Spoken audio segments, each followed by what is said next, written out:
Hello friends, welcome to Sri Academy of Science Karad. In this video, we are going to start with new topic, that is biotechnology. या व्हिडिओमध्ये आपण biotechnology हा नवीन topic चालू करणार आहोत.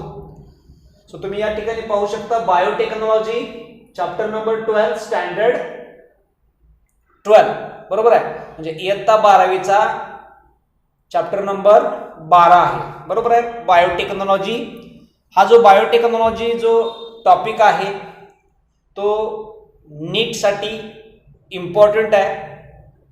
बोर्डाच्या exam मध्ये जेवढे त्याला वेटेज दिलेलं आहे त्या पद्धतीने तुम्हाला त्याच्यामध्ये क्वेश्चन्स विचारलं जाईल, पण नीटच्या दृष्टीने हा अत्यंत महत्त्वाचा असा टॉपिक आहे. ओके, या लेक्चरच्या आधी आपण दोन topic inheritance and variations, reproduction in lower and higher plants हे दोन टॉपिक आपण टोटल या ठिकाणी संपवलेले आहेत. त्याच्यामधला डिलीटेड पोर्शन्स जो स्टेट बोर्डचा डिलीटेड पोर्शन्स आहे तो सुद्धा आपण पूर्ण केलेला आहे. हा जो टॉपिक आहे बायोटेक्नॉलॉजी याच्यामध्ये कुठलाही पोर्शन डिलीट केलेला नाही, त्यामुळे आपण हा टॉपिक नंबर 3 घेणार आहोत. आपण आपल्या व्हिडिओमध्ये किंवा आपण आपल्या व्हिडिओ लेक्चर्समध्ये सुरुवातीला जेवढे सगळे टॉपिक आहेत ज्याचा कुठलाही पोर्शन डिलीट केलेला नाही तेच टॉपिक आपण पहिल्यांदा पूर्ण करणार आहोत डिटेल स्टडी करून with respect to NEET examinations. म्हणजे नीटच्या दृष्टीने आपण ते सगळे सिलेबसमध्ये कुठलाही टॉपिक त्या चॅप्टरमधला डिलीट केलेला नाही असा आपण पहिल्यांदा तो पार्ट संपवणार आहोत बरोबर आहे. मग आपण बघितलेलं आहे इनहेरिटन्स अँड व्हेरिएशनमध्ये no any point deleted from this topic असं तुम्हाला म्हटलेलं आहे राईट. त्याच्यानंतर तुम्ही बघू शकता reproduction in lower and higher प्लांट्समध्ये असेक्शुअल रिप्रोडक्शन्स मात्र त्यातून डिलीट केलेला आहे. आपण असेक्शुअल रिप्रोडक्शन्स हा सुद्धा घेतलेला आहे, कारण ज्या वेळेला तुम्हाला असेक्शुअल रिप्रोडक्शन समजणार आहे त्यावेळेला तुम्हाला सेक्शुअल रिप्रोडक्शन समजणार आहे, आणि ज्या वेळेला तुम्हाला लोअर लिव्हिंग ऑर्गॅनिझम्स मधलं सेक्शुअल रिप्रोडक्शन समजेल त्यावेळेला तुम्हाला हायर लिव्हिंग ऑर्गॅनिझम्स मधलं किंवा हायर प्लांट्स मधलं सेक्शुअल रिप्रोडक्शन समजणार आहे बरोबर आहे. ते दोन टॉपिक संपल्यानंतर आपण बायोटेक्नॉलॉजी हा नवीन टॉपिक सुरू करणार आहोत. So let us start with the new topic biotechnology. आता बाळांनो एक गोष्ट लक्षात घ्या की तुम्हाला ऑलरेडी मी या बायोटेक्नॉलॉजीची तयार केलेली जी पीपीटी आहे ही तुम्हाला मी सेंड केलेली आहे. ती पीपीटी तुम्ही पॉवर पॉईंट प्रेझेंटेशनची जी तुम्हाला मी फाईल दिलेली आहे ती फाईल तुम्ही व्यवस्थित लेक्चरच्या आधी वाचायची आहे बरोबर आहे, आणि मग माझी व्हिडिओ ही बघायची आहे आणि व्हिडिओ बघितल्यानंतर पुन्हा एकदा ती वाचायची आहे. मी बायोटेक्नॉलॉजीची नोट्स तुम्हाला मी प्रोव्हाइड करणार आहे. नोट्स तुम्ही काळजी करू नका, त्या नोट्समध्ये तुम्हाला स्टेट बोर्ड प्लस NCERT दोन्ही जे मिक्स सिलेबस असणार आहे तो मिळणार आहे. ओके, तुमचा फोकस फक्त स्टेट बोर्डमध्ये आणि प्लस नीटच्या एक्झाममध्ये कशा पद्धतीचे क्वेश्चन्स विचारले जातील याच्यावरती असला पाहिजे. आपल्याला बोर्डामध्ये तर अबाउट 90% तर आपली मजल मारायचीच आहे आपल्याला, विथ आपल्याला नीट एक्झाममध्ये अबाउट 575 म्हणजे 575 कमीत कमी असले पाहिजेत. जास्तीत जास्त मी तुम्हाला टार्गेट दिलं आहे की आपल्याला 600+ जायचं आहे. त्या 600+ मध्ये जर जायचं असेल तर तुम्हाला माहित आहे बायोलॉजीमध्ये 360 मार्क आहेत, त्या 360 पैकी 300+ तुम्हाला पडायला पाहिजे. आणि जर तुम्हाला बायोमध्ये 300+ पडायचे असतील तर तुम्हाला एक गोष्ट करायला पाहिजे की तुम्ही काय करायला पाहिजे तर त्या बायोलॉजीमध्ये बायोटेक्नॉलॉजी या टॉपिकवरती बरेचसे क्वेश्चन्स पडलेले असतात राईट. ते क्वेश्चन्स तुम्हाला क्लिअर करायचे आहेत. बघा आता बायोटेक्नॉलॉजी राईट. आता बायोटेक्नॉलॉजी म्हणजे काय म्हटलंय बघा, it is an applied branch of biology. First statement आहे it is an applied branch of biology. म्हणजे तुम्ही जर बघितलं बायोलॉजीचं डेफिनेशन तुम्हाला माहित आहे in general very simply manner the study of life is called biology बरोबर आहे. एखाद्या जीवाचा अभ्यास करणे त्याला काय म्हटलं जातं, बायोलॉजी असं म्हटलं जातं. पण तुम्ही ज्या वेळेला म्हणता study of life is called biology, त्या लाईफमध्ये पूर्ण पृथ्वी तलावरचं जेवढं सगळं जीवन आहे ते जीवन आलेलं आहे. त्यामुळं आपण डेफिनेशन जरी सोप्या भाषेत एक्सप्लेन करत असेल, study of life is called biology, ते तेवढं सोपं नाही. बरोबर आहे. आता तुम्हाला माहित आहे पृथ्वी तलावरती मायक्रो ऑर्गॅनिझम्स पासून ते हायर लिव्हिंग ऑर्गॅनिझम्स पर्यंत कितीतरी असे ॲनिमल्स आहेत, त्यांचं क्लासिफिकेशन आहे. बरोबर आहे. आता त्या बायोलॉजीमध्ये अनेक ॲप्लाइड ब्रांचेस आहेत. मग त्याच्यामध्ये तुम्ही जर बघितलं, बायोलॉजीमध्ये बॉटनी आली, study of plants is called botany. Zoology आलं, study of animals is called zoology. Microbiology आलं, मायक्रोबायोलॉजी म्हणजे सूक्ष्मजीवशास्त्र. Study of microbes is called microbiology. त्याच्यामध्ये बायोटेक्नॉलॉजी आली, right. Biotechnology is the recent applied branch of biology, अगदी recent applied branch आहे. बरोबर आहे. त्याच्यानंतर बायोस्टॅटिस्टिक्स आलं. बरोबर आहे. बायो इन्फॉर्मॅटिक्स आलं. म्हणजे तुम्ही जेवढं स्टडी कराल तेवढे तुम्हाला या बायोलॉजीमध्ये अप्लाइड ब्रांचेस बघायला मिळतील. त्याचं मी एक व्हिडिओ लेक्चर्स तुम्हाला ऑलरेडी 12th स्टँडर्डच्या सुरुवातीला टाकलेला आहे. तुम्हाला जर बघायचं असेल तर तुम्ही Shri academy of science Karad या ग्रुपवरती जाऊन बेसिक बायोलॉजीमध्ये तुम्ही जो प्लेलिस्ट आहे त्या प्लेलिस्टमध्ये तुम्ही पाहू शकता. किंवा मोस्टली तुम्हाला जर अजून जर डिटेल बघायचं असेल तर आपले जे रेफरन्स बुक्स आहेत, एररलेस असेल, मॉडर्न एबीसी असेल, MTG असतील, ते MTGच्या सुरुवातीच्या 2-3 पानांमध्ये तुम्हाला जे fathers of various branches, right, branches of biology, हे सगळं तुम्हाला दिलेलं आहे. त्यामुळं हे सगळं तुम्हाला माहीत पाहिजे. Biotechnology it is an applied branch of biology. बायोलॉजीची एक अप्लाइड ब्रांच आहे. बरोबर आहे. नेक्स्ट बघा, the term biotechnology was first used by Karl Ereky in 1990 to describe a process of large scale production of pigs.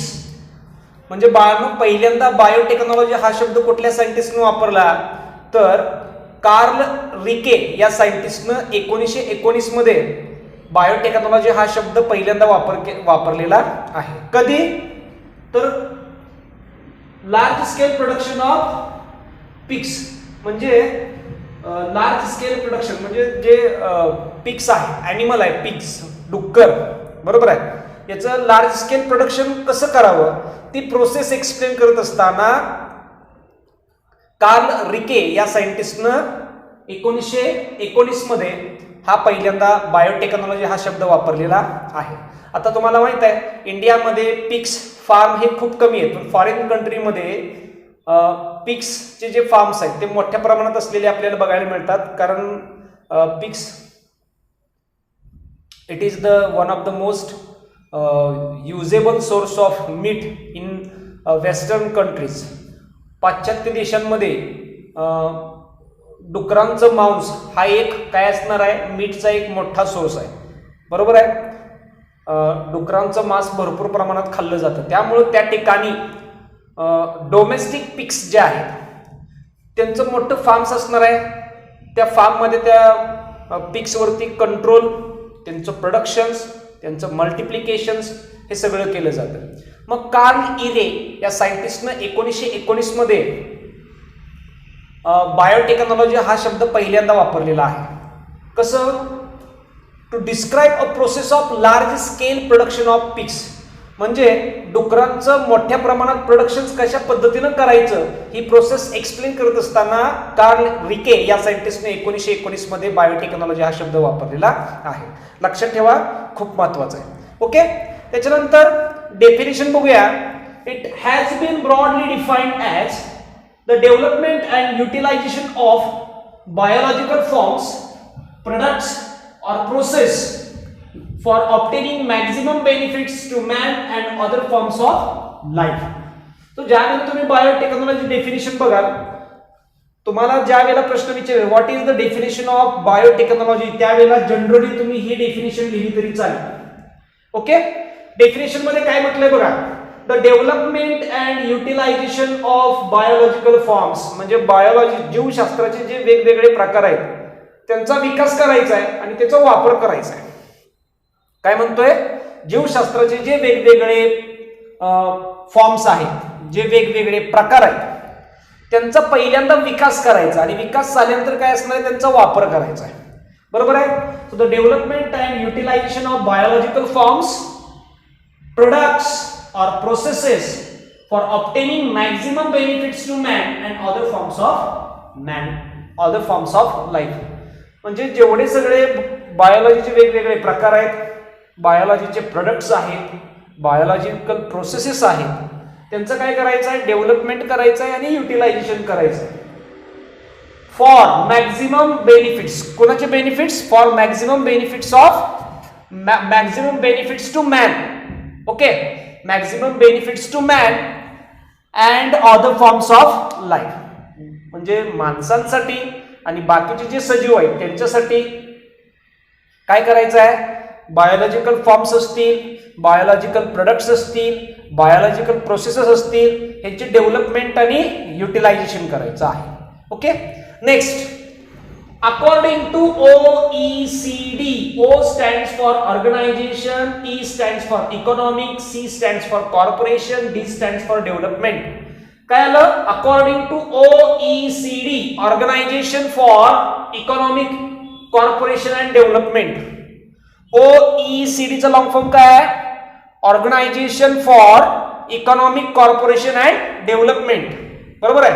1981 OECD या संस्थेनं 1981 मध्ये बायोटेक्नॉलॉजीची definition सांगितलेली आहे. काय सांगितली बघा, it is the application of scientific and engineering principles to the processing of material by biological agents to provide goods and services to human welfare. म्हणजे काय करायचं आहे, तर बायोटेक्नॉलॉजी ही एक ऍप्लिकेशन आहे. कशाचं ऍप्लिकेशन आहे, तर त्या ऍप्लिकेशन मध्ये काय केलं जातं, सायंटिफिक अँड इंजिनिअरिंग प्रिन्सिपल्स आहेत. जेवढे सगळे सायंटिफिक अँड इंजिनिअरिंग प्रिन्सिपल्स आहेत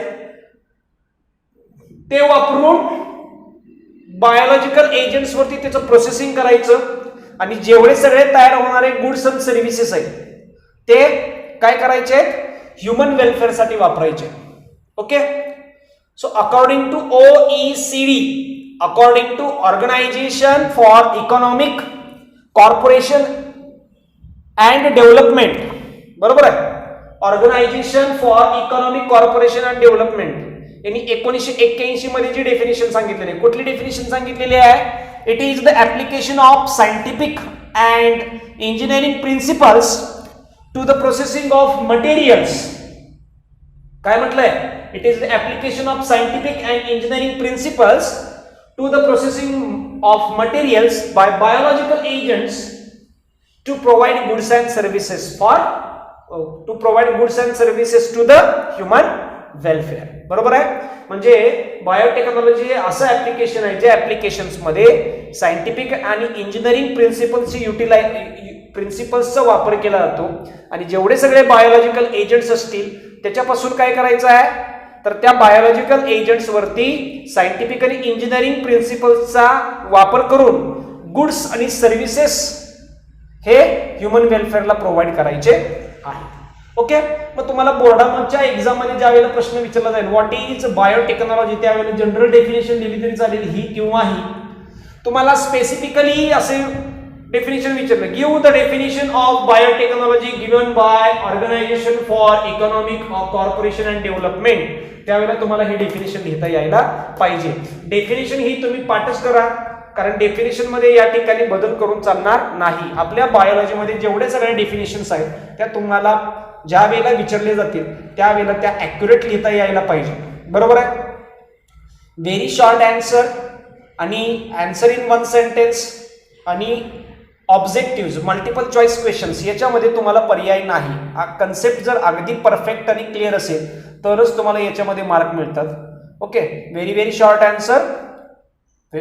आन्सर याच्यामध्ये तुम्हाला पर्याय नाही.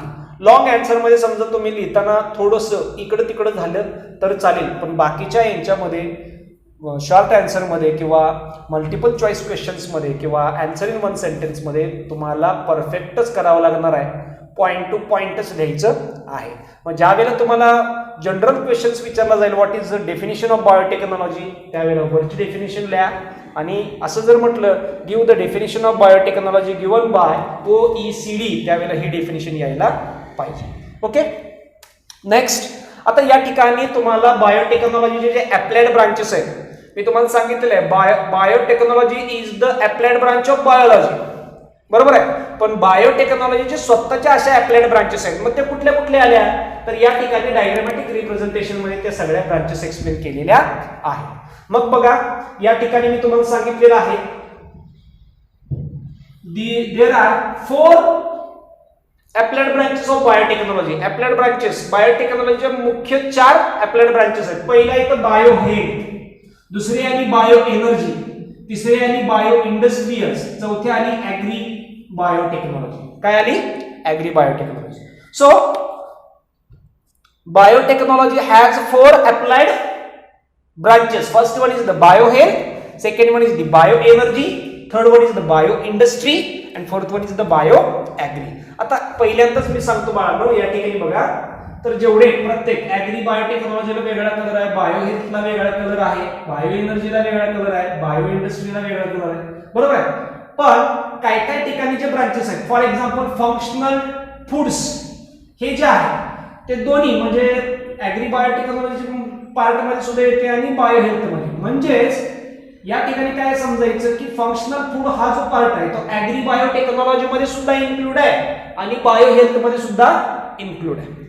ओके, या ठिकाणी बघा, ऍग्री फायबर कंपोजिट्स हा बायो इंडस्ट्री मध्ये सुद्धा इन्क्लूड आहे आणि ऍग्री बायोटेक्नॉलॉजी मध्ये सुद्धा इन्क्लूड आहे. या ठिकाणी काय नाही, या ठिकाणी बघा बायो हेल्थ आणि बायो एनर्जी मध्ये बायो मॉलिक्युल्स हा इन्क्लूड आहे.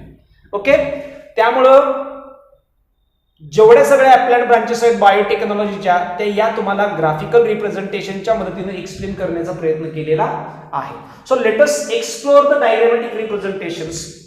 ओके, सो बायोहेल्थ ही जर तुम्ही बायोटेक्नॉलॉजीची अप्लाइड ब्रांच जर बघितली तर त्याच्यामध्ये कुठल्या सब ब्रांचेस बघायला मिळतात, तर फंक्शनल फूड्स तुम्हाला बघायला मिळणार आहेत. ओके, त्याच्यानंतर मेडिकल डिव्हाइसेस, दवाखान्यामध्ये जेवढे सगळे मेडिकल डिव्हाइसेस वापरले जातात, फॉर एक्झाम्पल स्टेटोस्कोप्स पासून ते अगदी MRI एक्सरे मशीन्स पर्यंत जेवढे सगळे इन्स्ट्रुमेंट्स तयार केले जातात, हे सगळे जे इन्स्ट्रुमेंट्स आहेत ते बायोटेक्नॉलॉजीच्या अंडर इन्क्लूड केले जातात. ओके, त्यामुळे पहिला आपण बघितला फंक्शनल फूड, दुसरा आला मेडिकल डिव्हाइसेस, त्याच्यानंतर तुम्ही जर बघितला तिसरा bio pharmaceuticals. Okay, bio pharmaceuticals हा जो आहे तो सुद्धा एक बायोटेक्नॉलॉजी मध्ये बायो हेल्थ मधला एक सब पॉइंट किंवा सब ब्रांच. त्याच्यानंतर न्यूट्रासिटिकल्स. ओके, त्याच्यानंतर काय आलं, नॅचरल कंपाऊंड बायोऍक्टिव्स आणि बायोमॉलिक्युल्स. हे जेवढे सगळे डिव्हाइसेस आहेत किंवा जेवढे सगळे अप्लाइड ब्रांचेस आहेत, डिव्हाइसेस नाही, जेवढे सगळे अप्लाइड ब्रांचेस आहेत हे बायोटेक्नॉलॉजीच्या बायो हेल्थ मध्ये इन्क्लूड केले जातात. त्याच्यानंतर दुसरा जो अप्लाइड ब्रांच बघा, बायो एनर्जी. बायो एनर्जी मध्ये काय काय येणार आहे, बायोडिझेल येणार आहे, इथेनॉल येणार आहे, मिथेन येणार आहे आणि बायो ऑइल येणार आहे.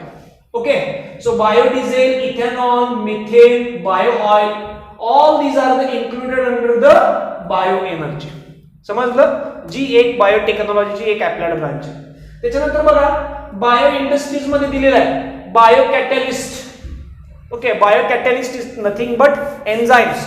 आत्ताच्या रिसेंट वातावरणामध्ये किंवा काळामध्ये काय केलं जातं, तर एन्झाइम्स लोक आयसोलेट करून त्याचं स्ट्रक्चर्स फंक्शनचं स्टडी करू लागले, बरोबर आहे. म्हणजे कुठलं एन्झाइम्स कशासाठी रिस्पॉन्सिबल आहे हे आता आपल्याला सगळं माहित व्हायला लागलेलं आहे आणि हे कोणाच्या मदतीनं, तर बायोटेक्नॉलॉजीच्या मदतीनं. So bio catalyst, bio solvents, bio plastics, bio coatings, okay, bio adhesives, all these are the included under the bio industry. Same त्याच्यानंतर काय आला, ऍग्री फायबर कंपोजिट्स हा ऍग्री बायोटेक्नॉलॉजी मध्ये आणि बायो इंडस्ट्री मध्ये सुद्धा येणार आहे. ओके, त्याच्यानंतर आपण पुढची बघूया applied branch agri biotechnology. Okay, the fourth one is the agri biotechnology. Agri biotechnology मध्ये काय येणार आहे, animal genetics, plant genetics, vaccines, animal nutritional supplements, okay, आणि फंक्शनल फूड्स. हे सगळे कशामध्ये येतात, ऍग्रीटेक मध्ये येणार आहेत. राईट, ऍग्रीटेक मध्ये येणार आहेत. समजतंय का? मग तुम्हाला माहित आहे animal genetics, plant genetics. Genetics 19व्या शतकापूर्वी, बरोबर आहे, ग्रेगर जॉन मेंडलनं 18व्या शतकामध्ये काय सांगून ठेवलं होतं की characters are transmitted from one generation to its next generation is due to the inheritance or the factors. Okay, म्हणजे जे आत्ताचं इनहेरिटन्स आहे ते कशामुळे घडतं? फॅक्टर. म्हणजे ऍक्च्युअली ग्रेगर जॉन मेंडल या सायंटिस्टनं सांगून ठेवलं की एका जनरेशन मधून पुढच्या जनरेशन मध्ये जे कॅरेक्टर ट्रान्समिट केले जातात त्या गोष्टीला ग्रेगर जॉन मेंडलला काय सांगितलं? इनहेरिटन्स. आणि ते इनहेरिटन्स कोणामुळे होतं? तर एक असा फॅक्टर आहे की जो फॅक्टर एका जनरेशन मधून त्याच्या पुढच्या जनरेशन मध्ये जातो, असं ग्रेगर जॉन मेंडल या सायंटिस्टनं सांगून ठेवलं होतं. पण ग्रेगर जॉन मेंडलला माहित नव्हतं की तो म्हणजे जीन आहे तो. बरोबर आहे. मग 19व्या शतकामध्ये युगोडी हॅरिस, कार्ल कोरेन्स, इरिश टशरमार्क या सायंटिस्टनी मेंडलचे रिसर्च पेपर रिपब्लिश केले. त्याच्यानंतर बेटसन वगैरे जे सायंटिस्ट आले त्यांनी जेनेटिक्समध्ये भरपूर काम केलं आणि मग एक जेनेटिक्स ही ब्रांच सुरू झाली ज्या जेनेटिक्समध्ये टोटल सगळ्या जीन्सचा स्टडी केला जातो. मग आता या ठिकाणी तुम्ही जर बघितलं ॲनिमल जेनेटिक्स, प्लांट जेनेटिक्स हे ॲग्री बायोटेक्नॉलॉजीच्या अंडर येणार आहेत. ओके, आता तुम्ही प्लांट जेनेटिक्समध्ये जर बघितलं तर एखादं प्लांट्स जर घेतलं तर त्या प्लांट्समधल्या सगळ्या जीन्सचा अभ्यास करणे म्हणजे काय आलं? Plant genomics. ओके, या ठिकाणी ॲप्लाइड ब्रांच आहे. So animal genetics is the applied branch of agri biotech. Plant genetics, livestock vaccines, जे वॅक्सिन्स वेगवेगळे तयार केले जातात, वेगवेगळ्या डिसीजवरती तयार केले जाणारे जेवढे सगळे वॅक्सिन्स आहेत ते ॲग्री बायोटेकच्या अंडर इन्क्लूड केले जातात. त्याच्यानंतर animal nutritionals and supplements. Animal nutritions and supplements. आता आपल्याला एवढंच माहित आहे की मॅथ्स ठेवलं तर इंजिनियर होतं आणि बायो ठेवलं तर डॉक्टर होतं. पण बी ग्रुपमध्ये असे सुद्धा फील्ड आहेत की ज्या फील्डला खूप डिमांड आहे. त्याच्यामध्ये एक आलं तर न्यूट्रिशनॅलिस्ट. ओके, हा जो न्यूट्रिशनॅलिस्ट आहे त्यानं जर त्याच्या न्यूट्रिशन्समध्ये स्पेशलायझेशन केलं तर त्याला चांगल्या ठिकाणी एक जॉब मिळू शकतो. कारण पूर्वीच्या काळामध्ये तुम्ही जर बघितलं तर चौकस किंवा सकस आहार जो मिळायचा, म्हणजे आपण जे घरातलं खातोय त्यातून आपल्याला सगळं मिळायचं. ओके, आत्ताचा आहार जर बघितला आपला तर आपण कितीही खाल्लं तर त्याच्यातून आपल्याला सकस किंवा जे सगळे पाहिजे असलेले न्यूट्रिएंट्स आहेत ते मिळत नाही. त्यामुळं आपण काय करतोय तर एक्स्ट्रा टॅबलेट्सच्या मदतीनं आपण काय करतोय? विटॅमिन्स घेत असतो. ओके, मल्टीविटॅमिन्स वापरत असतोय. मग हे घेत असताना त्याचं स्ट्रक्चर्स किंवा ते कधी घ्यावे, कसे घ्यावे, आपला फुल बॉडी डाएट प्लॅन हा कोण सांगणार आहे? तर हे न्यूट्रिशनॅलिस्ट सांगत असतात ना. ओके, मग हे जे ॲनिमल न्यूट्रिशनल सप्लिमेंट्स आहे किंवा फंक्शनल फूड्स आहेत it is the part of agri biotechnology. Okay, so या डायग्रामच्या मदतीनं आपण बायोटेक्नॉलॉजीचे 4 मेन अप्लाइड ब्रांचेस बघितलेले आहेत. Biotechnology has 4 main applied branches. First one is the biohealth, second one is the bioenergy, third one is the bioindustry and fourth one is the agri biotechnology. Okay, agri biotechnology. आता ही जी diagram आहे ती आपल्या book मध्ये नाही तरी पण या डायग्रामच्या मदतीने मी तुम्हाला सगळ्या बायोटेक्नॉलॉजीचे जेवढ्या मेन आणि त्याच्या सब ब्रांचेस आहेत किंवा अप्लाइड ब्रांचेस आहेत ते मी तुम्हाला एक्सप्लेन केलेल्या आहेत. ही जी डायग्राम आहे ती तुम्ही थोडीशी लक्षात ठेवायची आहे. Okay, not necessary for the board examination but somewhat important with respect to NET examinations. बरोबर आहे. पुढे बघा, पुढचा पॉइंट बायोटेक्नॉलॉजी डेफिनेशन बघितल्यानंतर बघा, it uses scientific principles of microbiology, genetics, biochemistry, chemical engineering, mathematics, statistics, computers, industrial processes etcetera. म्हणजे आपण जर बघितलेलं आहे की biotechnology it is the principles of scientific and engineering, it is the application of scientific and engineering principles. बरोबर आहे. बायोटेक्नॉलॉजीमध्ये scientific आणि engineering प्रिन्सिपल्सचा use केला जातो आणि जेवढे सगळे बायोलॉजिकल एजंट्स आहेत त्या बायोलॉजिकल एजंट्सचा वापर करून किंवा त्याच्या प्रोसेसिंगचा वापर करून काय केलं जातं तर वेगवेगळे प्रोडक्ट्स तयार केले जातात. बरोबर आहे. आणि हे प्रोडक्ट्स ह्युमन वेलफेअर्सला प्रोव्हाइड केले जातात. मग आता आपण त्याच्यामध्ये कुठल्या कुठल्या सब ब्रांचचे प्रिन्सिपल्स वापरू शकतो, सायंटिफिक प्रिन्सिपल्स वापरू शकतो. बघा या ठिकाणी दिलेलं आहे पहिल्या पॉइंटमध्ये, बायोटेक्नॉलॉजीच्या आतमध्ये microbiology, genetics, biochemistry, chemical engineering, mathematics, statistics, computers, industrial processes, या जेवढ्या सगळ्या वेगवेगळ्या ब्रांचेस आहेत त्यांचे सायंटिफिक प्रिन्सिपल्स वापरू शकतो. फॉर एक्झाम्पल आपण बघितलेलं आहे मायक्रोबायोलॉजीमध्ये आपण बघितलेलं आहे एनहान्समेंट ऑफ फूड प्रोडक्शन या टॉपिकमध्ये सब पॉइंट आहे कुठला, microbes in human welfare. Microbes in human welfare मध्ये पुन्हा सब पॉइंट आहे कुठला, microbes used in household productions. मग हाऊसहोल्ड प्रोडक्शन्स मध्ये तयार केले जाणारे सगळे जेवढे डिलिशियस फूड्स आहेत तेवढे सगळे डिलिशियस फूड्स कोणाच्या मदतीने तयार केले जातात, तर मायक्रो ऑर्गॅनिझमच्या मदतीने तयार केले जातात ना. Okay, so all the delicious foods we are prepared with the help of micro organisms और the main process is the fermentation. आंबवणे असं म्हणतो ना आपण त्याला, त्या प्रोसेसच्या मदतीनं हे वेगवेगळे स्वादिष्ट अन्नपदार्थ तयार केले. त्याच्यामध्ये मायक्रो सूक्ष्म जीव आहेत ना. म्हणजे आपण त्या ठिकाणी काय केलेलं आहे बघा की, दुधाचं रूपांतर दह्यामध्ये करणे, milk is converted into curd. This process occurred with the help of micro organism. ही जी प्रोसेस आहे ती मायक्रो ऑर्गॅनिझमच्या मदतीने घडते, पण इन्क्लूड कशाच्या अंडर केली जाते, बायोटेक्नॉलॉजीच्या अंडर. ओके, ओल्ड किंवा ट्रॅडिशनल बायोटेक्नॉलॉजीच्या अंडर इन्क्लूड केली जाते. समजतंय ना. पण त्या ठिकाणी सायंटिफिक प्रिन्सिपल कशाचं वापरलं जातं, मायक्रोबायोलॉजीचं वापरलं जातं. का, why, because in this process micro organisms are involved. त्या प्रोसेसमध्ये कोण इन्व्हॉल्ड आहे, मायक्रो ऑर्गॅनिझम्स इन्व्हॉल्ड आहे.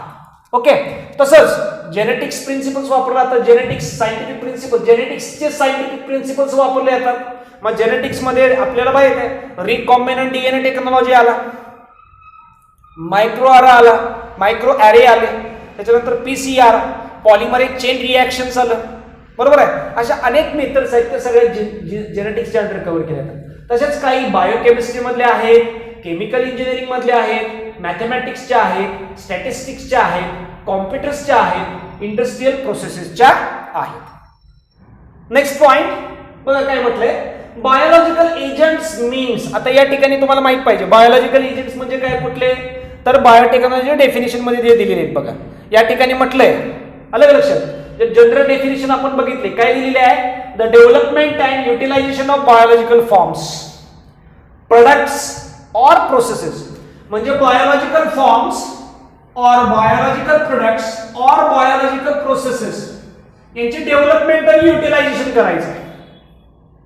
किंवा खालच्या OECD या ऑर्गनायझेशन दिलेलं जे खाली डेफिनेशन आहे, it is the application of scientific and engineering principles. It is the application of scientific and engineering principles to the processing of materials by biological agents. मग हे एजंट्स कुठले, हे बायोलॉजिकल एजंट्स कुठले, तर हे वाले बघा, हे वाले. सो बायोलॉजिकल एजंट्स मीन्स, म्हणजे बायोलॉजिकल एजंट्स म्हणजे कोण आहेत, प्लांट्स आहेत. बरोबर आहे, वनस्पती, animal cells, plant cells and animal cells असणार आहेत. ओके, बायोलॉजिकल एजंट्स मध्ये कोण असणार आहेत, तर प्लांट सेल्स आणि ॲनिमल सेल्स असणार आहेत. ओके, फॉर एक्झाम्पल असं म्हणूया आपण एखादी प्लांट सेल्स घेतली, बरोबर आहे. ते प्लांट सेल्स जर एखादं युनिक काय म्हणूया आपण त्याला सेकंडरी मेटाबोलाइट्स जर तयार करत असेल, ती जर प्लांट सेल एखादी युनिक सेकंडरी मेटाबोलाइट जर तयार करत असेल, तर आपण काय करणार आहे, बायोटेक्नॉलॉजीच्या अंडर ती प्लांट सेल्स बायोलॉजिकल एजंट्स म्हणून वापरणार आहे. त्या प्लांट सेल्स वरती आपण सायंटिफिक आणि इंजिनिअरिंग प्रिन्सिपल्स अप्लाइड करून ते जे सेकंडरी मेटाबोलाइट आहे ते आयसोलेट करणार आहे. त्या सेकंडरी मेटाबोलाइटचं मल्टिप्लिकेशन आपण करणार आहे आणि मग त्याचं स्टडी करणार आहे. समजलं बायोटेक्नॉलॉजी म्हणजे काय.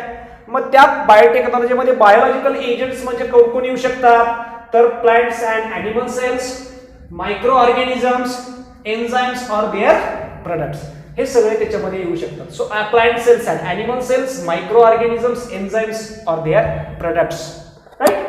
हे सगळे बायोलॉजिकल एजंट्स आहेत. Next, history of origin of biotechnology is old as human civilisation. सगळ्यात महत्वाचं स्टेटमेंट, बायोटेक्नॉलॉजीचं ओरिजिन जर तुम्ही जर बघितलं तर ते कधीपासून आहे, तर ज्या वेळेला माणूस हा वसाहती करून राहू लागला त्या वेळेपासून बायोटेक्नॉलॉजीची हिस्ट्री आपल्याला माहित आहे.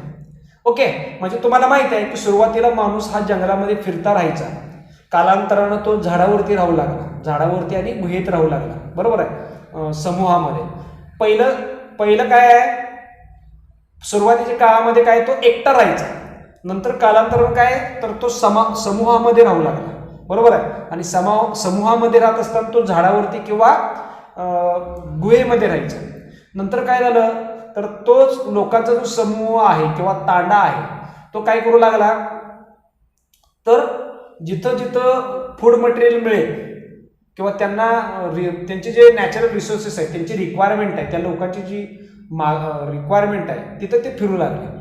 फिरता फिरता काय असणार आहे तर शेती करू लागले. शेती करत असताना पुन्हा ती अस्थिर शेती करायची, म्हणजे एकदा इथं शेत करायचं की नंतर दुसऱ्या ठिकाणी, नंतर तिसऱ्या ठिकाणी अशी शेत करायची. कालांतरानं ती स्थिर शेती करू लागली. आणि स्थिर शेती करत असताना त्यांनी मग ज्या वेळेला ती स्थिर शेती करू लागले त्यावेळेला ते मात्र वसाहती करून राहू लागले, बरोबर आहे, वसाहती करून राहू लागले, राईट. मग हे जे वसाहती लोक ज्या वेळेला वसाहती करून राहू लागले त्या वेळेपासून बायोटेक्नॉलॉजी काय आहे आपल्याला हिस्ट्री आहे. So history of origin of biotechnology.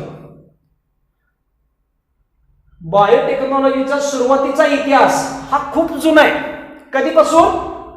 Human civilisation पासून, म्हणजे ज्या वेळेला लोक वसाहती करून राहू लागली त्या वेळेपासून हे सगळं चालू. ओके, मग तुम्ही जर बघितलं वेगवेगळे जे आपले धर्मग्रंथ आहेत, बायबलमध्ये दोन पार्ट आहेत. एक पहिला आहे तो जुना करार आणि दुसरा आहे तो नवा करार, बरोबर आहे. बायबलचे दोन पार्ट आहेत, जुना करार आणि नवा करार. जुन्या करारामध्ये काय इसवी सन पूर्व येशू ख्रिस्ताच्या जन्माच्या पूर्वीच्या सगळ्या घटना आहेत आणि नव्या करारामध्ये येशू ख्रिस्ताच्या जन्मानंतरच्या सगळ्या घटना आहेत, बरोबर आहे. मग तुम्ही जर बघितलं जुन्या करारामध्ये दिलेलं आहे, जुन्या करारामध्ये काय दिलंय तर त्या ठिकाणी जुन्या करारामध्ये ब्रेडचा रेफरन्स आहे, ब्रेड, राईट. आणि ब्रेड हे काय भाजून तयार करत नाहीत, ऍक्च्युली भाजलं जातं, पण ब्रेडमध्ये फर्मेंटेशन प्रोसेस आहे. ब्रेडमध्ये कुठली फर्मेंटेशन, म्हणजे आता आपण अन्न पदार्थ खात असताना जसं भाकरी आणि चपातीचा वापर करतो तसं त्या काळामध्ये माशाच्या बरोबर हा ब्रेडचा वापर केला जायचा. ब्रेड म्हणजे जसं आपण चपाती खातो, भाकरी खातो, तसं त्यावेळी ते लोक ब्रेड खायचे, बरोबर आहे. म्हणजे बघा, येशू ख्रिस्ताच्या जन्मापूर्वी बायबलमध्ये ज्याला जुना करार आहे असं म्हटलं जातं त्या करारामध्ये ब्रेडचा रेफरन्स आहे. म्हणजे किती जुना आहे, बरोबर आहे. आपल्या याच्यामध्ये बघा ना, किंवा त्याच बायबलमध्ये जुन्या करारामध्ये मद्य म्हणजे अल्कोहोल, प्रोडक्शन ऑफ अल्कोहोलचा रेफरन्स आहे, बरोबर आहे. मग production of alcohol, preparation of breads, ह्या ज्या मेथड्स आहेत बायोटेक्नॉलॉजी, ज्या ट्रॅडिशनल बायोटेक्नॉलॉजी किंवा ओल्ड बायोटेक्नॉलॉजीमध्ये इन्क्लूड केल्या जातात, त्या किती जुन्या आहेत बघा, समजलं. त्यामुळे जी बायोटेक्नॉलॉजीची जे ओरिजिन हिस्ट्री आहे ती खूप जुनी आहे. आपल्या याच्यामध्ये जर बघितलं तुम्ही, आपल्या धर्मामधलं जर बघितलं तुम्ही, तर समुद्र मंथन झालं त्यावेळेला आणि समुद्र मंथनातून काय असणार आहे तर सोमरसाची निर्मिती झाली. त्या सोमरसासाठी दैव आणि दैत्य यांची भांडणं लागली. तर somras is nothing but alcohol, right. ज्याच्यासाठी देव आणि राक्षस भांडले ते म्हणजे काय, अल्कोहोल आहे, राईट. आणि ह्या अल्कोहोलाच आपल्या ह्याच्या धर्मग्रंथामध्ये किती जुन्या ह्याच्यामध्ये लिहून ठेवलेलं आहे बघा. मग हे preparation of alcoholic beverages, production of preparation of breads, preparation of various indigenous delicious foods, हे सगळे कशामध्ये येतात, ट्रॅडिशनल बायोटेक्नॉलॉजीमध्ये येतात, ओल्ड बायोटेक्नॉलॉजीमध्ये येतात. ओके, ही बायोटेक्नॉलॉजी जी आहे ती ह्युमन सिव्हिलायझेशन पासून वापरली आलेली आहे. त्यामुळे तुम्ही हे स्टेटमेंट जर बघितलं तर अगदी 101% परफेक्ट आहे. History of origin of biotechnology is as old as human civilisations, right. So development of biotechnology in terms of its growth occurred in 2 phases. त्याच्यानंतर तुम्ही जर बघितलं तर बायोटेक्नॉलॉजी जी डेव्हलप होत आलेली आहे ह्युमन सिव्हिलायझेशन पासून, okay, from human civilisation till today, human civilisation पासून ते आत्ताच्या काळापर्यंत बायोटेक्नॉलॉजी जी डेव्हलप होत आलेली आहे ती 2 फेजेसमध्ये डेव्हलप होत आलेली आहे. The first phase is the traditional biotechnology and second phase is the modern biotechnology. Okay, पहिली फेज कुठली आली? ट्रॅडिशनल बायोटेक्नॉलॉजी आली, बरोबर आहे, आणि दुसरी मॉडर्न बायोटेक्नॉलॉजी आली. म्हणजे सुरुवातीपासून ह्युमन सिव्हिलायझेशन पासून ते आजपर्यंत जी बायोटेक्नॉलॉजीमध्ये डेव्हलपमेंट झालेली आहे ती डेव्हलपमेंट 2 टप्प्यांमध्ये डिवाइड झालेली आहे किंवा 2 फेजेसमध्ये डिवाइड केली जाते. म्हणून म्हटलेलं आहे the development of biotechnology in terms of its growth occurred in 2 phases. First one is the traditional biotechnology, that is old biotechnology, and second one is the modern biotechnology, that is new biotechnology. Okay, so in that first we will discuss about the traditional biotechnology. बघा, traditional बायोटेक्नॉलॉजीला old biotechnology असं म्हटलं जातं. Okay, काय म्हटलंय बघा, it was preliminary based on fermentation technology. मी तुम्हाला म्हटलं ना, ओल्ड ट्रॅडिशनल बायोटेक्नॉलॉजी किंवा ओल्ड बायोटेक्नॉलॉजी हे कशावरती डिपेंडेंट आहे किंवा कशावरती बेस्ड आहे? फर्मेंटेशन प्रोसेसवरती. म्हणजे आंबवणे, मराठीमध्ये त्याला काय म्हटलं जातं आपण? आंबवणे प्रोसेस, बरोबर आहे. वेगवेगळे आपण जेवढे साऊथ इंडियन डिलिशियस फूड्स खातो, डिलिशियस डिशेस खाणार आहे. ओके, डिशेस म्हणजे डिशमधलं फूड खाणार आहे. ओके, त्याच्यामध्ये फर्मेंटेशन प्रोसेस आहे. बघा ना, तुम्ही ज्या वेळेला इडली खाता त्या इडलीसाठी तयार केलेलं जे पीठ आहे ते आंबवत असतोय. जिलेबीचं जे पीठ आहे ते सुद्धा आंबवत असतोय. तिसरं, डोसा खातो त्या डोश्याचं सुद्धा पीठ आंबवलं जाणार आहे. ढोकला त्याचं सुद्धा पीठ आंबवलं जातं. म्हणजे जेवढे सगळे डिलिशियस फूड्स आहेत ते सगळे फर्मेंटेशन प्रोसेसच्या मदतीने केले जातात. त्यामुळे तुम्ही बघितलं traditional biotechnology, that is old biotechnology, it was preliminary based on fermentation technology using microorganisms as in the preparation of curd, ghee, soma, vinegar, yogurt, cheese making, wine making, etc. बरोबर आहे. मग त्या फर्मेंटेशन प्रोसेसमध्ये micro ऑर्गॅनिझमचा use केला जातो. आणि काय काय तयार केलं जातं? कर्ड तयार केलं जातं, घी तयार केलं जातं, सोमा तयार केलं जातं, विनेगर तयार केलं जाणार आहे, योगर्ट तयार केलं जाणार आहे, चीज तयार केलं जाणार आहे, वाईन तयार केलं जाणार आहे. ओके, वाईन अल्कोहोलिक ब्युरीज तयार केली जाते. नेक्स्ट काय म्हटलंय? Second point, it become an art of kitchen in Indian houses. हे जरी बायोटेक्नॉलॉजीमध्ये म्हटलं जातं तरी ते भारतातल्या स्वयंपाकगृहातली एक कला आहे. स्वयंपाकगृह त्याच्यातली कला आहे. त्याच्याऐवजी किचन शब्द चांगला वाटतो ना, बरोबर आहे. म्हणजे भारतातले जेवढे सगळे किचन्स आहेत त्याच्यातली ते एक आर्ट आहे. कुठलीही हाऊसवाईफ इझिली डिलिशियस फूड्स तयार करून देणार आहे fermentation process. Okay, so it becomes an art of kitchen in Indian houses. It was more an art than science. समजलं? सगळ्यात महत्वाचं स्टेटमेंट आहे त्या traditional biotechnology. It was more an art than science. म्हणजे शास्त्रापेक्षा हे काय आहे? कला जास्त आहे. ओके, याच्यामध्ये आपल्याला आर्ट असायला पाहिजे. म्हणजे कला म्हणजे काय? एखाद्या व्यक्तीला एखादी गोष्ट जर परफेक्ट जमत असेल तर ती त्याची कला झाली. तसं हे जे वेगवेगळे फर्मेंटेड फूड आहेत ते तयार करण्याची एक कला आहे ना. सायन्सपेक्षा कला जास्त याच्यामध्ये, म्हणजे सायन्सपेक्षा आर्ट जास्त आहे. त्यामुळे काय म्हटलं? It was more an art than science. Okay, next, people were not aware as to how exactly the process occurs and the organism causing this process. आता आपण सगळं खाल्लंय. तुम्हाला एन्हान्समेंट ऑफ फूड प्रोडक्शन हा टॉपिक शिकवण्यापूर्वी बाळांनो आपण सगळे पदार्थ खाल्ले. आपण जिलेबी खाल्ली तर 15 वाजता किमान पावसाळी जिलेबी तर सहज हाणतो. त्याच्यानंतर घाटावर किंवा इकडे तिकडे जर फिरायला गेलो तर इडली, डोसा, बरोबर आहे. त्याच्यानंतर नॉर्थ इंडियामध्ये गेला तर स्पेशली नान खाता, राईट. त्याच्यानंतर म्हणजे असे भरपूर प्रोडक्ट आहेत ते फर्मेंटेड प्रोडक्ट आहेत. बेकरीमधून तर तुम्हाला ते मग ढोकळा कंटिन्यू तुम्हाला दिला तर तुम्ही खाऊ शकता. डिलिशियस, अगदी डिलिशियस आणि टेस्टी फूड आहे, होय ना. ओके, याच्यामध्ये तुम्ही जर बघितलं लोक खात होते, लोक एन्जॉय करायचे, पण ते कसं तयार होतं याचा विचार कधी कोणी केला नाही. तुम्ही सुद्धा कधीही केलेला नाही, मी सुद्धा कधी केला नव्हता, बरोबर आहे. तुम्ही सुद्धा कधीही केलं नाही. तुम्हाला ज्या वेळेला ते पेपरमध्ये लिहायचं आहे त्यावेळेला मात्र तुम्हाला त्याचा विचार करावा लागतोय, राईट. लोकांना माहित नाही, समजलं. लोक ती यूज करतायत, त्याचं लोक युटिलायझेशन करतायत, पण लोक त्या गोष्टीबद्दल ते अवेअर नाहीत. किंवा एखादा मायक्रो ऑर्गॅनिझम्स ती प्रोसेस कशा पद्धतीनं फॉलो करणार आहे हे लोकांना माहित नाही. म्हणून म्हटलेलं आहे people were not aware as to how exactly the process occurs. लोकांना माहित नाही, लोक अवेअर नाहीत की एक्झॅक्टली ती प्रोसेस कशा पद्धतीने घडणार आहे. And the organisms causing this process, बरोबर आहे. आणि ती एखादा ऑर्गॅनिझम कशा पद्धतीने ती प्रोसेस घडवून आणतो हे लोकांना माहित नाही. नेक्स्ट काय म्हटलंय बघा, the contributions made by several chemist, biochemist and microbiologist over the time could explain the mechanism of this process and also the nature of microorganisms causes this process.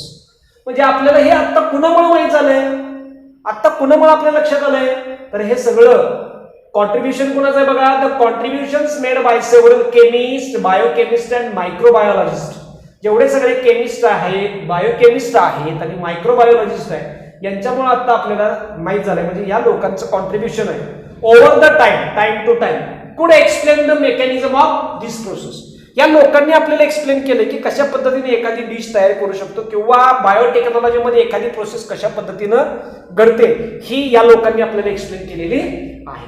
आणि त्याच्यामध्ये मायक्रो ऑर्गॅनिझमचा रोल काय, micro ऑर्गॅनिझमचं nature काय हे आपल्याला या लोकांनी सांगितलेलं आहे. त्यामुळे म्हटलंय the contribution made by several chemist, biochemist and microbiologist over the time could explain the mechanism of this process and also the nature of microorganisms causing the process. म्हणजे एखादा ऑर्गॅनिझम त्याच्यामध्ये ती प्रोसेस घडवून आणण्यासाठी कशा पद्धतीने रिस्पॉन्सिबल असणार आहे, रिस्पॉन्सिबल आहे हे आपण आता आपल्या या लोकांमुळे माहीत झालेलं आहे, केमिस्ट, बायोकेमिस्ट आणि मायक्रोबायोलॉजिस्ट. ओके, समजलं. ट्रॅडिशनल बायोटेक्नॉलॉजीमध्ये या मेथड इन्क्लूड केलेल्या आहेत.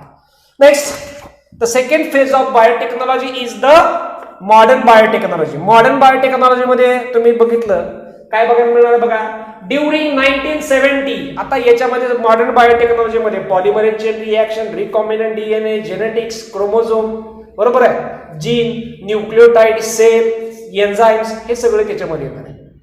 ओल्ड बायोटेक्नॉलॉजी मध्ये food, fermentation process, production of alcoholic beverages, sewage water treatment, त्याच्यानंतर बायोगॅस प्लांट हे सगळे येतं. मॉडर्न बायोटेक्नॉलॉजीमध्ये जीन म्हणजे काय, क्रोमोझोम म्हणजे काय, न्यूक्लियोटाइड्स म्हणजे काय, त्याच्यानंतर न्यूक्लियोसाइड म्हणजे काय, सेल म्हणजे काय, सेलच्या आतमध्ये तयार होणारं जे एन्झाइम्स म्हणजे काय, हे सगळं एक्सप्लेन केलं जातं बघा.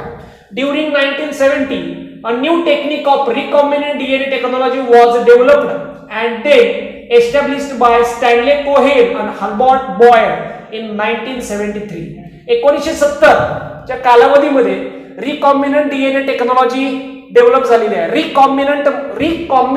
कॉम्बिनंट म्हणजे दोन गोष्टी एकत्र करतो ना, त्याला कॉम्बिनेशन असं म्हणणार आहे. रिकॉम्बिनंट म्हणजे दोन प्लांट आहेत वेगवेगळे, ए प्लांट आणि बी प्लांट. ए प्लांट मधला डीएनए काढायचा, बी प्लांट मधला डीएनए काढायचा, दोन्ही डीएनए एकत्र करायचा, तो वेक्टर मध्ये टाकायचा, तो वेक्टर तिसऱ्या प्लांट मध्ये इन्सर्ट करायचा आणि तिसऱ्या प्लांट मध्ये त्या दोन्ही प्लांटचे रिझल्ट तिसऱ्या प्लांट मध्ये मिळतात का हे बघायचं. हे सगळं रिकॉम्बिनंट डीएनए टेक्नॉलॉजी मध्ये येणार आहे. ते कोणी डेव्हलप केलं तर recombinant DNA technology was developed and then established by Stanley Cohen and Herbert Boyer in 1973. 1973 मध्ये स्टॅनले कोहेन आणि हर्बर्ट बॉयर या सायंटिस्टने काय केलेलं आहे तर रिकॉम्बिनंट डीएनए टेक्नॉलॉजी डेव्हलप केलेली आहे. नेक्स्ट, सगळ्यात महत्वाचं स्टेटमेंट, द टेक्निक परमिट्स, कशाचं परमिशन देणार आहे, the technique permits to change, बदल, पूर्ण बदल, मॉडिफाय म्हणजे थोडंसं त्याच्यामध्ये बदल करता येतो, मॉडिफाय जेनेटिक्स म्हणजे काय, हेरिटेबल, अनुवंशिक. Okay, so the technique permits to change or modify genetic heritable material for getting new specific products. बरोबर आहे. ही टेक्निक कशाचं परमिशन देणार आहे आपल्याला, तर एखाद्या लिव्हिंग ऑर्गॅनिझम्सच्या जेनेटिक्समध्ये आपल्याला चेंज करायचे असतात किंवा आपण त्या लिव्हिंग ऑर्गॅनिझमच्या जेनेटिक्समध्ये मॉडिफिकेशन करू शकतो आणि नवीन स्पेसिस मिळवू शकतो. याचं आपल्याला परमिशन मिळालेलं आहे. कोणामुळं, रिकॉम्बिनंट डीएनए टेक्नॉलॉजीमुळं. ओके. मग तुम्ही जर बघितलं वेगवेगळ्या अशा 2 वेगवेगळ्या व्हरायटी तयार केल्या गेलेल्या, म्हणजे 2 वेगवेगळे प्लांट्स घ्यायचे, त्यांचं रिकॉम्बिनंट डीएनए टेक्नॉलॉजी करायचं आणि नवीन प्लांट किंवा नवीन स्पेसिस तयार करायचं. ह्याचं परमिट आपल्याला कोणी कशामुळे मिळालेलं आहे किंवा परमिशन कोणामुळे मिळाली, रिकॉम्बिनंट डीएनए टेक्नॉलॉजीमुळे. बरोबर आहे. Next, the combination of biology and production technology based on genetic engineering evolved into modern technology that is new biotechnology. म्हणजे हे जे कॉम्बिनेशन आहे, बरोबर आहे. So combination of biology and production of technology based on genetic engineering evolved into modern biotechnology. म्हणजे मॉडर्न बायोटेक्नॉलॉजीमध्ये तयार झालेली एक नवीन जी ब्रांच आहे, कुठलं, जेनेटिक इंजिनिअरिंग. या जेनेटिक इंजिनिअरिंगमध्ये हे सगळं घडवून आणलं जातं. बरोबर आहे. त्याच्यामध्ये कॉम्बिनेशन्स आहेत, बायोलॉजी प्लस टेक्नॉलॉजीचे कॉम्बिनेशन्स आहे आणि ते कॉम्बिनेशन्स करून मग जेनेटिक इंजिनिअरिंगच्या मदतीनं त्याच्यामध्ये रिकॉम्बिनेशन्स घडवून आणलं जातं. आणि हे जेनेटिक इंजिनिअरिंग आहे ते कशाच्या अंडर इन्क्लूड केलं जातं, मॉडर्न बायोटेक्नॉलॉजीच्या अंडर इन्क्लूड केलं जातं किंवा न्यू बायोटेक्नॉलॉजीच्या अंडर इन्क्लूड केलं जाणार आहे. बघा आता, there are 2 major features of biotechnology that differentiate modern biotechnology from classical or old biotechnology. असे 2 फीचर्स आहेत. बरोबर आहे. अशा 2 गोष्टी आहेत, असे 2 फीचर्स आहेत, असे 2 कॅरेक्टरिस्टिक्स आहेत, ज्या कॅरेक्टरिस्टिक्सच्या मदतीनं किंवा ज्या फीचर्सच्या मदतीनं मॉडर्न बायोटेक्नॉलॉजी आणि ओल्ड बायोटेक्नॉलॉजी वेगवेगळ्या आपण करू शकतो. ओके. म्हणून म्हटलेलं आहे, there are 2 major features of technology that differentiate modern biotechnology from classical or old biotechnology. त्याच्यामध्ये पहिलं काय म्हटलंय, पहिलं फीचर कुठलं आहे, capability of science to change the genetic material. म्हणजे शास्त्र, सायन्सनं एक कॅपेबिलिटी मिळवलेली आहे, काय, जेनेटिक मटेरियल बदलू शकतो. एखाद्या लिव्हिंग ऑर्गॅनिझम्स मध्ये जेनेटिक मटेरियल बदलू शकतो, एवढी कॅपेबिलिटी त्या सायन्सने मिळवलेली आहे. Okay. So capability of science to change the genetic material for getting new specific products through rDNA technology. RDNA technology म्हणजे काय बाळांनो, recombinant DNA technology. Polymerase chain reaction म्हणजे पीसीआर, राईट. मायक्रो अरे related with the isolation of DNA. Okay. Cell culture and fusion and bio processing. बरोबर आहे. हे पहिलं features आहे. म्हणजे सायन्सला आता एक कॅपेबिलिटी आहे, सायन्सची एक कॅपेबिलिटी आहे की काय केलं जातं, तर एखाद्या लिव्हिंग ऑर्गॅनिझम्स मधला जेनेटिक मटेरियल बदलून नवीन लिव्हिंग ऑर्गॅनिझम्स तयार केला जातो किंवा त्याच्यापासून नवीन प्रोडक्ट्स मिळवला जातो. कुठल्या प्रोसेसच्या मदतीनं, तर रिकॉम्बिनंट डीएनए टेक्नॉलॉजी आली, त्याच्यामध्ये पॉलिमरेज चेन रिएक्शन आलं, पीसीआर आलं, मायक्रो अॅरे आलं, सेल कल्चर आलं, सेल फ्युजन आलं किंवा बायो प्रोसेसिंग आलं. या सगळ्या गोष्टीच्या मदतीनं एखाद्या लिव्हिंग ऑर्गॅनिझम्स मध्ये आपण नवीन जीन ऍड करू शकतो किंवा नवीन स्पेसिस आपण तयार करू शकतो किंवा त्या स्पेसिस पासून आपण नवीन काहीतरी प्रोडक्ट्स तयार करू शकतो, राईट. हे पहिलं फीचर्स आहे. Second, ownership of technology and it's social political impact. बरोबर आहे. ओनरशिप म्हणजे मालकी हक्क, एखाद्या टेक्नॉलॉजीवरती मिळवलेला मालकी हक्क. बरोबर आहे. And it's social political impact म्हणजे त्याच्यावरती असलेला सामाजिक आणि काय म्हणूया पॉलिटिकल इम्पॅक्ट. बरोबर आहे. Socio political impact, right. त्याच्यावरती असलेलं जे कंट्रोल आहे, सोशल पॉलिटिकल त्याचं कंट्रोल जे असणार आहे त्याचा इम्पॅक्ट बघायला मिळणार आहे. ओनरशिप, मालकी हक्क. एखादी गोष्ट जर झाली, बघा, मालकी हक्क म्हणजे या ठिकाणी काय सांगता येईल सोप्या भाषेत, पेटंट ना. समजा मी एखादी गोष्ट नवीन शोधून काढली, बाय चान्स मी कोरोनाचं वॅक्सिन शोधून काढलं, तेवढं मला अक्कल नाही पण बघा, बाय चान्स मी कोरोनाचं वॅक्सिन शोधून काढलं, आता कुठं असेल हो मी? समजा माझ्याकडून कोरोनाचं वॅक्सिन जर नवीन तयार झालं आणि मी ते बाजारात आणलं, काय असेल त्याची किंमत? किती पैसे मिळतील मला? विचार करू शकता का? आणि ते जर सक्सेसफुली 99.90% जर सक्सेसफुली झालं, 10% जाऊ द्या बघलं तिकडं, ओके, काय व्हॅल्यू असेल माझी? मी असं म्हणणार आहे का हा तुला वॅक्सिन पाहिजे का, हे धर जा घरी फुकट तुला, असं म्हणू शकतो का? नाही ना.